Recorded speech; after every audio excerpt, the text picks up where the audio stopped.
There had never been a book about the royals like it. In the history of royal journalism, it is in a league of its own. The monarchy struggled to cope with the book's revelations. You were watching a great national institution coming jolly close to destroying itself. The nation watched in amazement as the drama unfolded. It was a horrible insight into what looked like a totally dysfunctional marriage and a dysfunctional family. All made possible because of a desperate decision by a desperate princess. If Diana had been living in medieval times, she would have had her head chopped off. Every step of the way was shrouded in secrecy and subterfuge. If one had done what Diana had wanted, she would have been found out instantly. Diana entrusted her entire future to a journalist she hardly knew. At that moment, she was gambling her life on me. In 1992, jobbing journalist Andrew Morton was propelled into the world's spotlight by the publication of his sensational book, Diana, Her True Story. But it was a story Britain did not want to hear, and many took out their anger on the messenger. Andrew had the worst press of any author in the history of the written word. Now, 2 decades after first publication, those involved tell the full story of how this book came to be published. Pre-Morton, you tended to believe what the palace were telling you. Post-Morton, everything was up to question.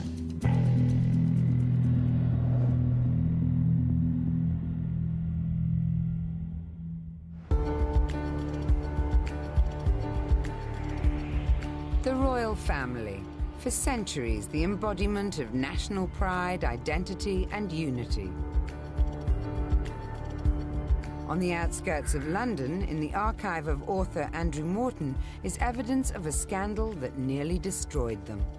These are some of the tapes, Diana. There's a tape here about Camilla Parker Bowles.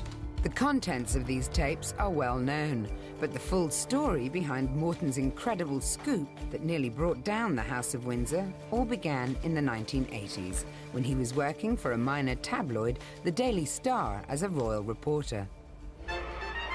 Breaking stories on the royals was always a difficult task for journalists.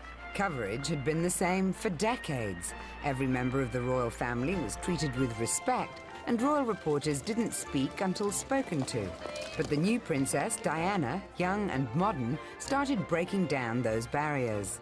Diana flirted constantly with various individuals in the media. She knew all of them, the regulars, by name, and she would seek certain ones out.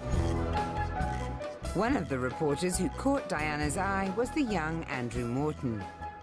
In Italy, one day, Diana straightened Andrew's tie.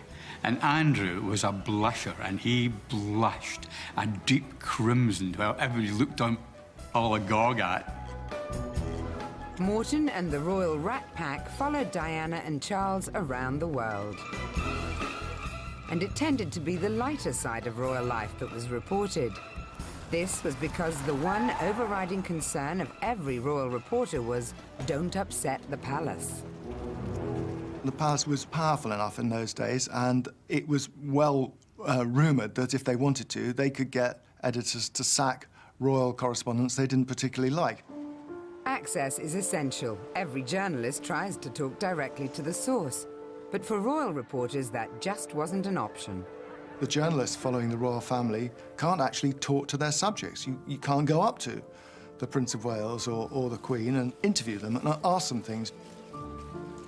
The royal family saw themselves as the firm, and every member said the same thing. You towed the party line, and what you talked about was the good works you were doing, the travels you were doing, the overseas visits you were doing, and nothing else. You didn't talk about personal feelings.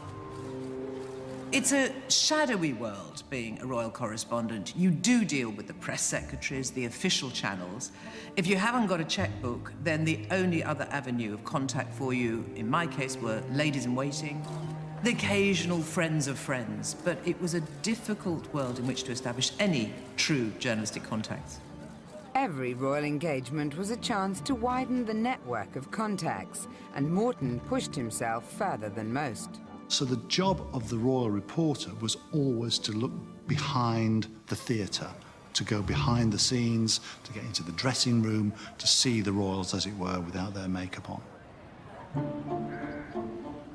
On the 15th of October 1986, covering a royal visit to St. Thomas's Hospital in central London, Morton met someone who would change his life forever. Diana was opening a scanner, and she was shown around by a guy called Dr. James Colthurst. It was clear that he was more than just a doctor, he was a good friend of hers. The radiologist was a long-time member of Diana's social circle. They'd met as teenagers on a skiing holiday. And Morton realized this doctor could be a contact worth cultivating. I invited him out for lunch in the time-honoured way. We started playing squash together, and we developed something of a friendship. Over the next 5 years, the doctor gave Morton lots of help as he developed his career as an author specializing in the monarchy. James had helped me with this kind of frothy lifestyle book called Diana's Diary, and actually, Diana liked that book.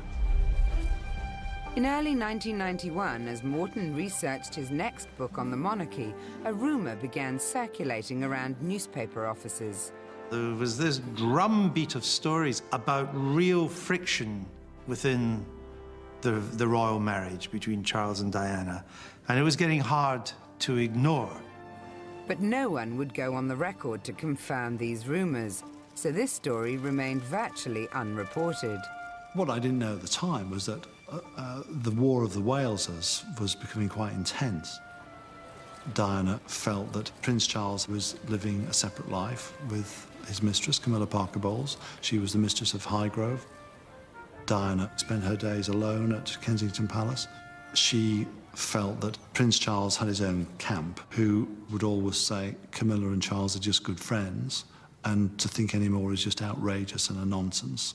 And she was dismissed as mad. So she was living in this Kafkaesque world where she could see the truth and everybody was denying the truth. Then a series of articles were published that criticised the princess. Diana thought these may have been fed to the press by supporters of Charles. She saw it as a huge injustice against herself, and she just felt kind of out of control. Using Dr. James Colthurst as an intermediary, Diana made Morton an offer. Would Andrew like an interview? And, you know, of course the answer was yes. And that's how the process started. With that simple question, Morton had just been offered one of the greatest royal exclusives ever. But with the palace ever watchful, how could he interview the princess? It was quite obvious that if Diana was going to speak openly, there was no point in me trying to see her because I was well known to people at the palace. And so the only way to do it would be for James to go to Kensington Palace and ask questions that I'd earlier prepared. Morton hoped that if he could get an honest and personal account of Diana's life, it might enable him to write the inside story of the Walesers. What he actually got was more than he could ever have hoped for. James called me one Saturday and said, I'm in Ruislip, I'm doing a medical course, come and meet me. And we found ourselves sitting in this working man's cafe. And we had a bit of small talk, he ordered a cup of tea.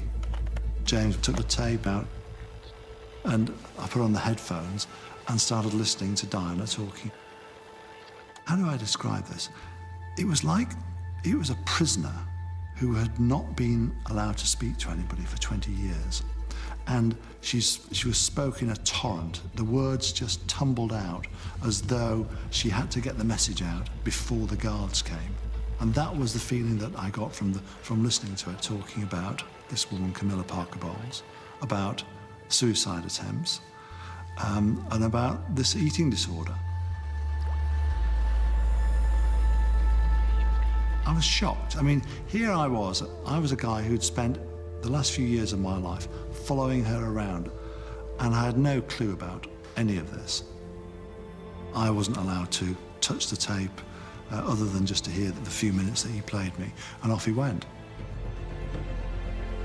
And I walked out of that cafe like I was walking into a parallel universe, that I'd been entrusted with this huge secret. Why was she cooperating? Giving out her innermost secrets with no guarantees that I wouldn't go to the News of the World the next day or one of the other newspapers. It was an extraordinary act of faith on her part, and, in a way, an extraordinary act of desperation. 1991. Andrew Morton, journalist and author, had just learnt an incredible secret. He'd listened to a tape in which Princess Diana revealed her private misery. This could be the greatest royal scoop ever, but Morton knew this wasn't the stuff of tabloid exposés. It had to be treated sensitively in a serious biography. So Morton took Dr. James Colthurst, the close friend of Diana, who'd made the recording, to meet his publisher. When somebody comes in and says to you, I've got this big thing, the first thing they start talking about is how much cash they want. He didn't want any cash at all. And that was very interesting to me. It just struck me as a genuine friend of Diana's who had a bit of a mission. When James produced his tape of Diana, they took no chances. We moved the staff out and we shut all the doors, and he played a fragment of this tape again. I was absolutely flabbergasted and amazed at the passion and the details of the story, obviously, were hair-raising and so surprising. Amara quickly realized Diana couldn't be revealed as the source of this book. Her involvement would have to be kept secret. Mike said, well, this is all very well, but how on earth are we going to prove this? Because obviously it was clear to all of us that if Diana was to become intimately involved in this project, she'd have to have deniability. Diana hadn't considered the consequences at all. She was really reckless.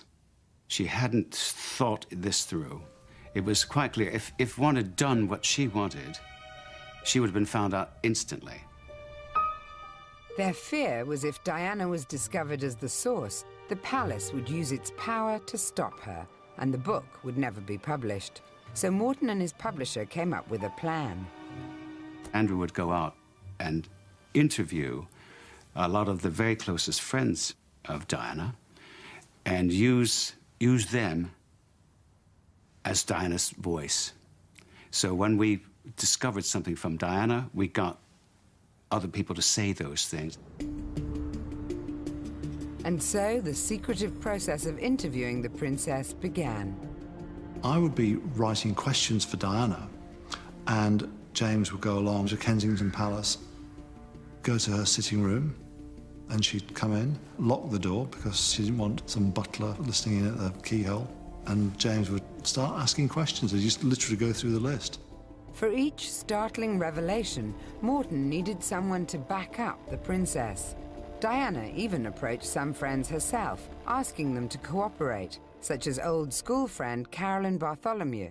Carolyn Bartholomew agreed only to speak about her school days, but she did also speak about Diana's bulimia. As the months went by, the book slowly took shape. On Fleet Street, stories sympathetic to Charles continued to be published. To help Diana redress the imbalance, Morton wrote a series of articles. He did an article for us called Truce, which was an attempt to try and stop the briefing and the counter-briefing that was coming from the Charles and Diana camps. I mean, by this time, to my amazement, they had basically formed two camps. In medieval times, it would have been two armies, and they would have fought in the middle of Hyde Park or something. Morton's articles weren't based on gossip, but accurate inside information, and it didn't go unnoticed. I think the reason why the royals became slightly troubled by what Andrew was writing was the quality of the information he was getting. He was getting some really interesting news about the workings of the Prince and Princess of Wales's office and the people around them. This was a new direction he was taking royal reporting. In July 1991, there's some notes about the call from Richard Kay. It says, "You've got them rattled. Be careful. They're looking. Because you're getting it right. They are turning the place over very quietly."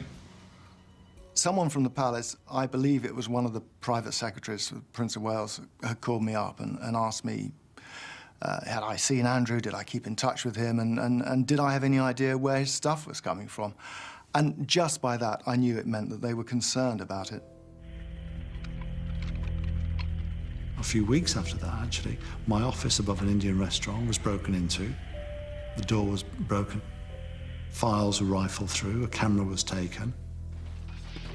James always kept the tapes, so it was difficult for anybody to find material. But obviously, you know, there was bits and pieces written down on notebooks. When Andrew's office was broken into, it was, oh my God, here we go. The feds have broken in, it's Watergate. Who did it? I've no clue. But it was a remarkable coincidence. I knew that he was getting a lot of strange phone calls, and he was convinced himself that his phones were being tapped, which seems highly likely under the circumstances. Fear of surveillance wasn't Andrew's only concern. No one was willing to go on the record about Diana's allegation that Prince Charles was having an affair with Mrs. Camilla Parker Bowles. Without verification, it would have to be dropped from the book. News of this was relayed to the princess.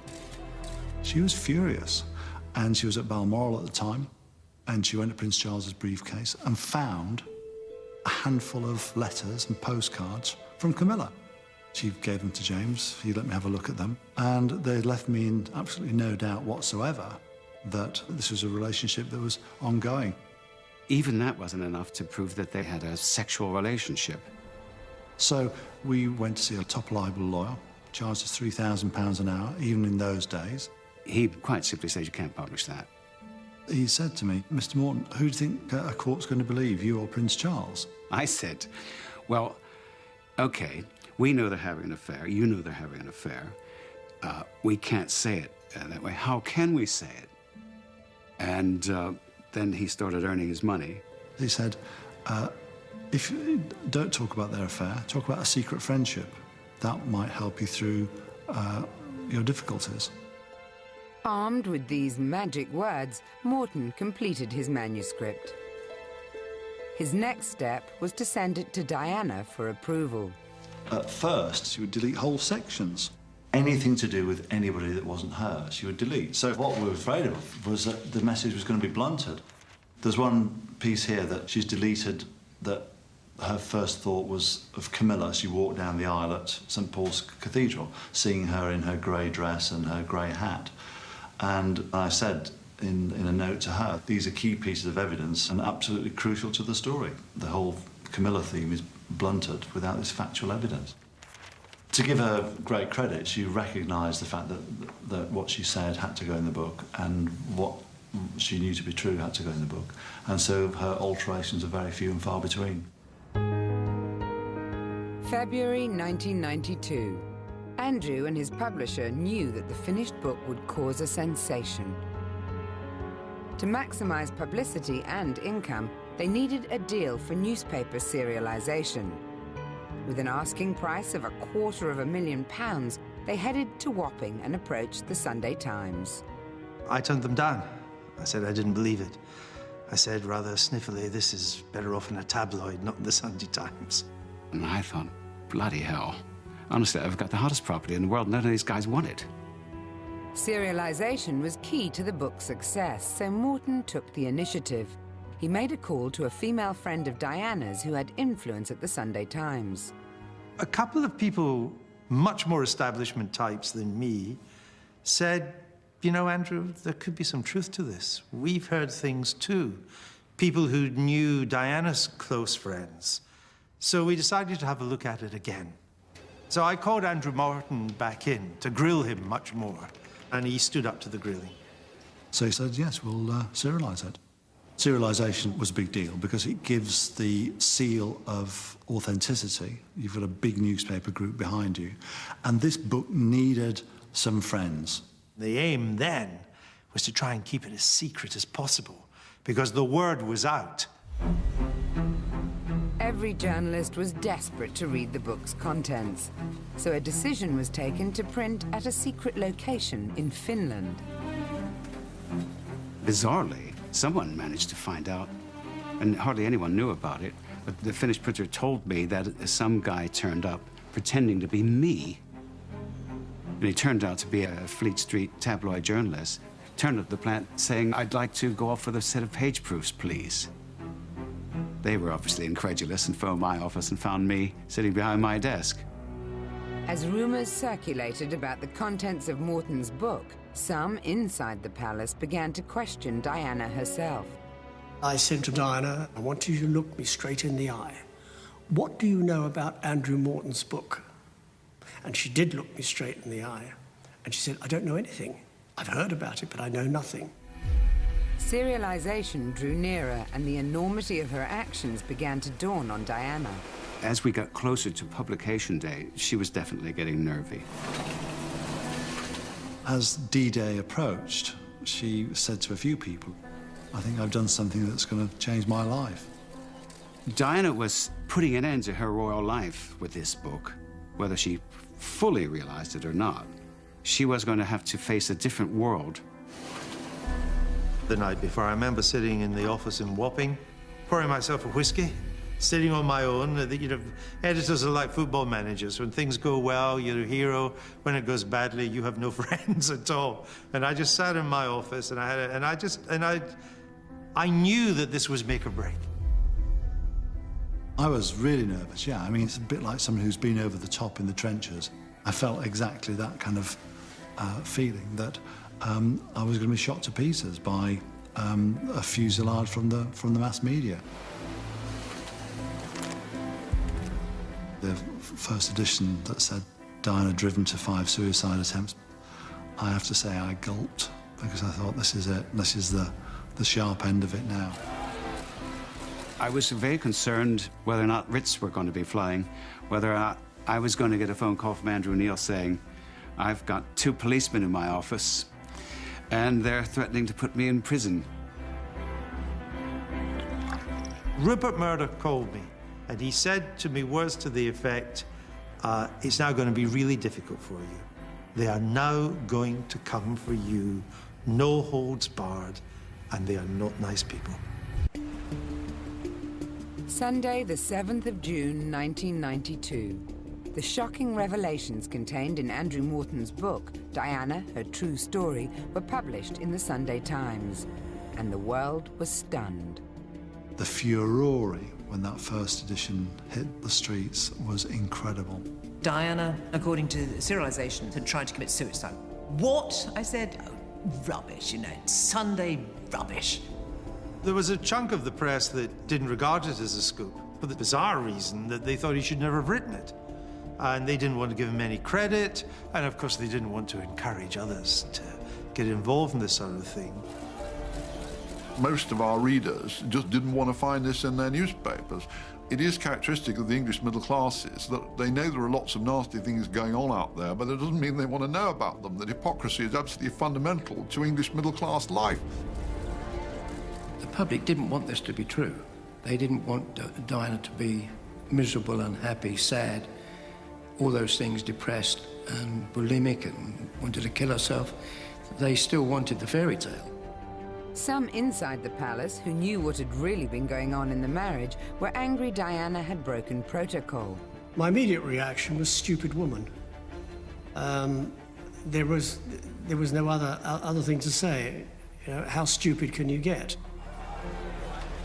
She spoke to me on the morning of the publication, and there was panic in her voice when she called me. What do I do? What do I do? And I said, well, you've done it. There's nothing more you can do except go and pour yourself a stiff scotch and go and get drunk, because there is nothing more to be done. But there was plenty the press could do. Jealous of his scoop or skeptical of its contents, they quickly turned on the messenger. I realised that once the tiger of Fleet Street is unleashed, all you can do is cling to the tail and hope to survive a mauling. I was stupid enough to say publicly on the radio and on television, when the controversy first broke, that I thought the Sunday Times were quite wrong to run this stuff and that it couldn't possibly be true. I could not credit the idea that Diana could have confided in somebody like Andrew Morton. Morton was an ex-royal correspondent. What's more, he'd worked for the Daily Star. And so they try to undermine the veracity of his stuff by suggesting that people like him couldn't know anything. I was a kind of a tabloid oik from Leeds, to quote one critic. And the fact that he was from Leeds meant, of course, that he couldn't be trusted. This is the kind of snobbery we had to deal with in these days. The press criticism intensified, and now, fearful the revelations could damage the monarchy itself, those in authority attempted to discredit everyone associated with the book. It's an odious exhibition of journalists dabbling their fingers in the It was the establishment red in tooth and claw, really out for blood.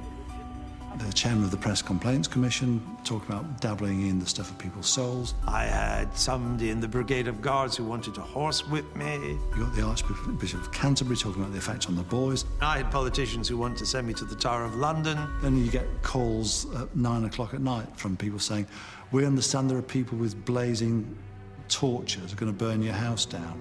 What?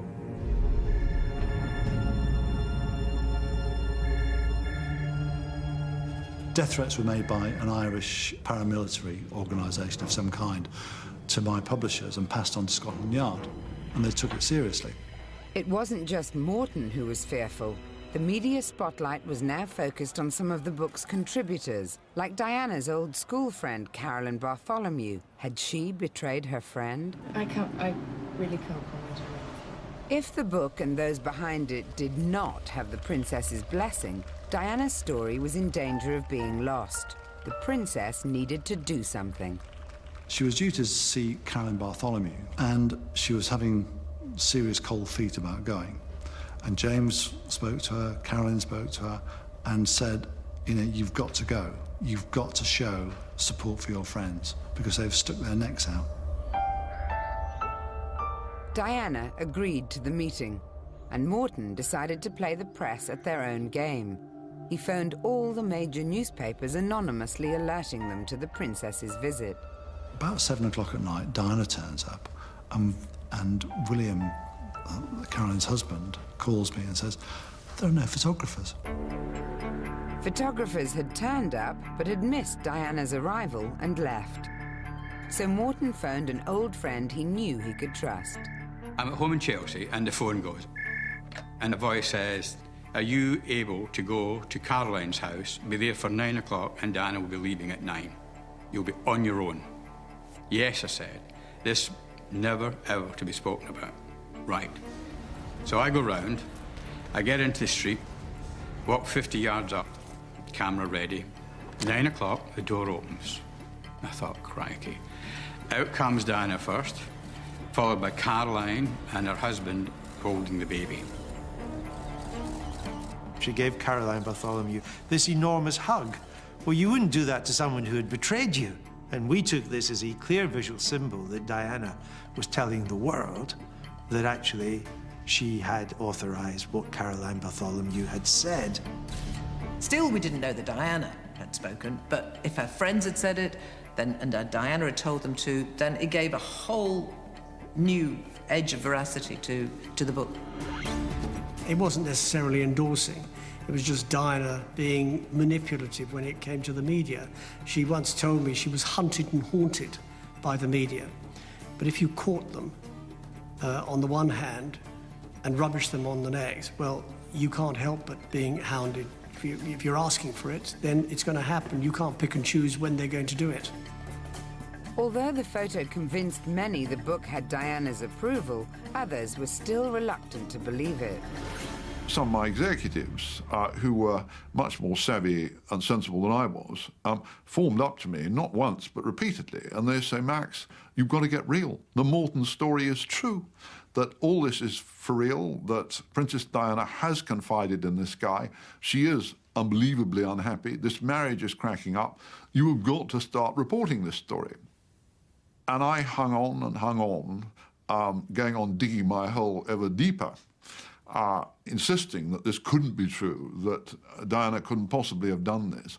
And of course, I was absolutely wrong. It was a wake-up call for the establishment because they had to start thinking, well, hang on, this isn't just some tabloid tittle-tattle. I want the great British institutions to survive and prosper. I don't want to be involved in bringing them down, and that's the end of town I come from. But that sometimes means, and it did in this case, that one failed in really doing one's job as a journalist. Serialization had generated huge publicity for the book, but surprisingly, some stores refused to stock it, and pre-orders were very low. The book trade was not really treating this book as the blockbuster I knew it was. And the word always was, oh, this is this royal tittle-tattle. It's all in the newspapers, and they're not going to buy a book. Who's going to pay £15 for all this? I said, everybody. On the 16th of June, 1992, 10 days after serialization began, Morton's book went on sale to the public. My sales reps were telling me, no, the interest isn't there. You know, you've really overcooked this one. 50,000 copies, you're crazy. As it turned out, I'd printed it enough to last one morning. I realised it was selling well when people were stealing it and running down the streets of shop, and the booksellers were chasing after them because it had so few stocks. I mean, the book sold out within a matter of hours. The whole world, it seemed, wanted to read what Morton had said, and why not? You know, this was a very, very important marriage about to explode, it seemed. Morning to you. Well, the Daily Telegraph thinks he should be hung by the neck very slowly until he dies. The New York Times, apparently yesterday morning, Andrew Morton, thinks you would have won the Pulitzer Prize. If this, Morton, now a household name, was thrust into the spotlight to defend his book.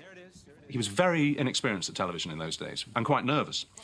And I remember going to see him about half an hour before the show, and he said, how do you think I should be? I said, what do you mean? And he said, well, I mean, he said, do you think I should tell a few jokes? I said, Andrew, you've got death threats. You've got basically, you know, a long time in the tower, just around the corner. You've got most of Fleet Street up against you. And a lot of the public are up in arms and think you're a liar. Please don't tell any jokes. just play it straight. Are you hinting that Diana may leave Charles? Because if she's not going to leave him, it really doesn't matter. It's their own private business, isn't it? Well, as Stephen Twigg, one of her counsellors, said at the weekend, and he'd seen her on Friday, that she's determined to resolve this crisis because otherwise there's going to be a tragedy. And what he meant was that there will be a tragedy for the House of Windsor, for the monarchy, because what does that mean? she would what does he mean by that? She will go? Yes. This is the enormity of the problem that we're facing at the moment. Now, in the past, you mentioned... After 18 months of secret research and planning, Morton's book was an international success. It sold 2 million copies in 2 months and was translated into 20 languages. But for Diana, a curious thing happened. Royal life seemed to return to normal. The marriage appeared to be still working. They were together, and to all intents and purposes, it looked like she'd been brought back in by the palace and was sort of under their control again. When James Colthurst first asked Diana, what does she want with this book? Does she still want to be with Prince Charles? She said yes, she did. She wanted him to come back to her. And that conditioned the way he responded to me throughout the book. He had this ulterior aim. But when the book came out, the situation between Diana and Charles had got so bad, she couldn't bear to be in the same room with him. The thing was that none of us believed that the marriage could possibly go anywhere, but they had to remain married because at the back of our minds was the abdication crisis, and nothing like that's going to happen. But 6 months after Diana, her true story was released, an announcement was made that would change everything. I wish to inform the House that Buckingham Palace are at this moment issuing the following statement. It had been 6 months since the release of Andrew Morton's book, the greatest scandal to rock the royals in modern times. And although the Prince and Princess of Wales were trying to carry on as normal, the cracks in their relationship were impossible to hide. It was a total charade, and that charade was exposed during their trip to Seoul in South Korea. The media had made up its mind. They weren't wrong. A lot was open to interpretation, but you see two people standing together, looking in different directions with a gap between them that you could put a double-decker bus through, then that speaks volumes. It doesn't need me to say anything. Most people still hoped that this marriage would get through whatever difficulties there were. They kept it on the road for a while, and the royal family tried to dampen things down. But as the year went on, it was clear it was all over. It is announced from Buckingham Palace that, with regret, the Prince and Princess of Wales have decided to separate. Their Royal Highnesses have no plans to divorce, and their constitutional positions are unaffected. It was a big deal. I mean, this is the future king and queen after 10 years of marriage. The fairy tale was ended. There was widespread shock. I mean, we all thought Charles and Diana had used the intervening 6 months since Morton to sort out a new life together. They would work it out. Her Majesty and His Royal Highness particularly hope that the intrusions into the privacy of the Prince and Princess may now cease. Once it became clear that Diana, her true story, was her true story, the ball game had changed, and people were not taking the palace's word for granted anymore. Because let's face it, they had been spun a story for years that was a pack of lies.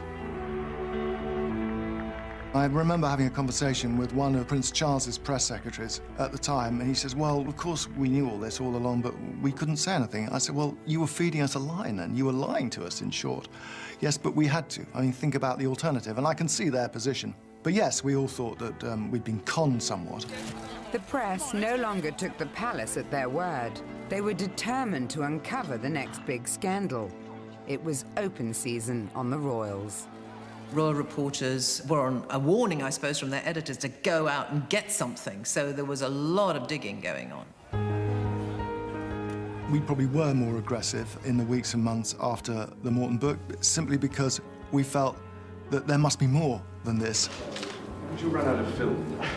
And with a little digging, then maybe we can come up with some more. And sure enough, within a matter of months, 2 or 3 months, some quite astonishing things came out. Both Diana and Charles were victims of phone tapping. Squidgygate revealed Diana's close relationship with James Gilby, and Camillagate was a huge embarrassment for Charles.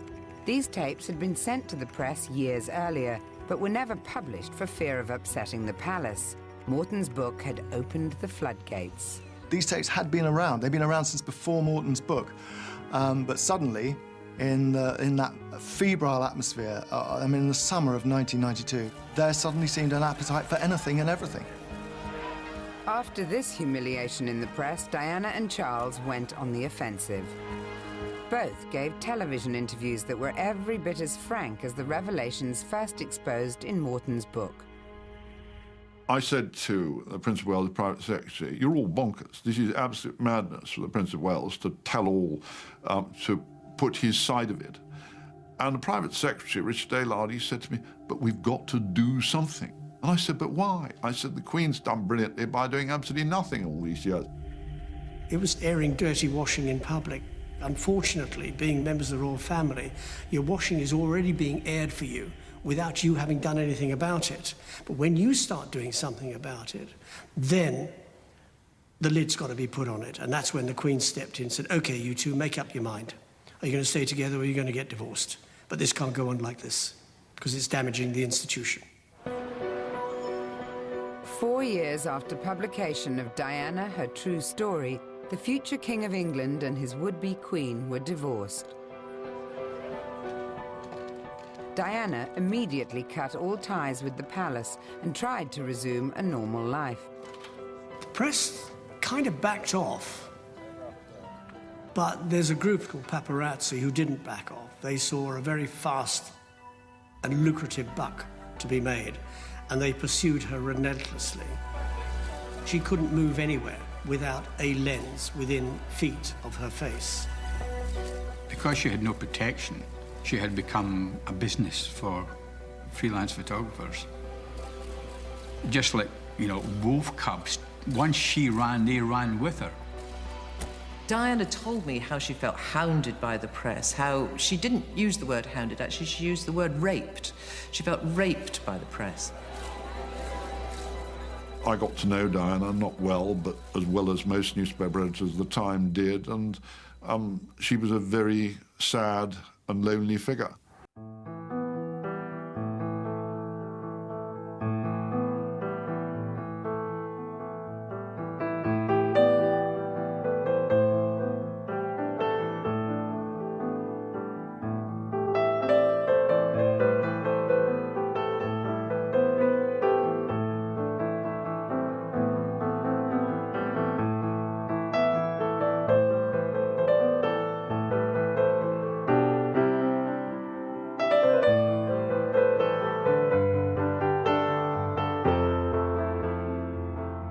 I just did not fancy going over the top again to face the guns of Fleet Street, and I was very reluctant to do it. This re-release revealed Diana's true involvement and included transcripts of her tapes. Although the book sold in huge numbers, there was also further condemnation. I should have seen it coming, this tsunami of outrage and abuse, which hasn't really stopped today. I mean, from Andrew's point of view, Andrew is a famous author, but he took the hit, not so much me. You know, the fact that here's an author who's interviewed a subject, shock. I mean, it was risible, the attacks on me, but that was the way it was at that time. Diana, her true story, and its re-release after her death, bookended a 5-year period that rocked the royal family, and it continues to have an effect on the monarchy today. I think that the Morton book was not quite on a par of the abdication crisis, but it wasn't far off. It had a huge impact on the royal family, because I think once they recovered from the shock, they realized they had to get their act together. And the slow rebuilding of the royal family's position in British society and the repositioning of the royal family as well, I think started in the aftermath of Andrew Morton's book. Andrew Morton's book was ahead of its time. It was the first book of its kind to talk about not the history of the royal family, what really happened between Edward and Mrs. Simpson, but this was here and now. This was a snapshot of a collapsing marriage. And inevitably, people found that upsetting, even if they came to accept it. And a lot of people, to this day, I think, wished he hadn't written it.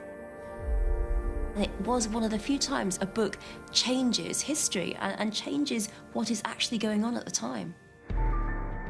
But how will history remember Morton, the much maligned messenger? He was probably one of the best royal journalists ever to do what he did. There's people today who claim they're this, that, and the next thing, and again, they're the meringue makers of this world. There's very little substance to anything they say. Whereas Andrew Morton pulled the curtain back and said, look what's going on in here. I'm very proud of Diana, her true story. I'm glad that the book came out and, in some ways, helped Diana achieve what she always wanted to achieve, which was freedom and a degree of personal happiness. Andrew has had the worst press of any author in the history of the written word, I would say. What has Andrew done? He's published biographies of various people that sell rather a lot of copies. People like reading them. He's published the most sensational, most influential book about the royal family ever published. And somehow or other, he's come out of this as a very bad person. And it's kind of hard to figure.